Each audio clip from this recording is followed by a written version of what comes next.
The administration, for example, had really infuriated the Europeans by rejecting Kyoto, the treaty on global warming, in the most brusque and unnecessary manner. Arrogant.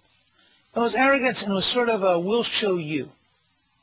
Well, first of all, if you're we don't need you. If you're the most powerful nation in the world, you don't have to show anybody anything. You know, Eisenhower, who probably had the best subtle understanding of power of any president in the last 50 years, Eisenhower always understated. He understood what Theodore Roosevelt meant when he said softly and carry a big stick.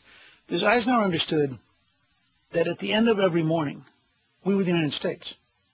So we didn't have to be heavy-handed. We didn't have to be. I mean, he was a very subtle man in many of his strategies. We ought to go around and find things we can agree on rather than things we're going to fight on. Okay, now, Kyoto was, in my judgment, a dumb treaty on global warming.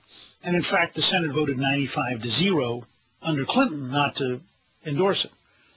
But the concept of reducing the amount of carbon emission over the next 50 years is a totally sound concept. And the United States reaching out and saying to the world, we want to help take the lead in the kind of innovation necessary and the kind of new technology necessary. And, by the way, we'll share all these breakthroughs so that China and India and others can develop with minimum environmental damage.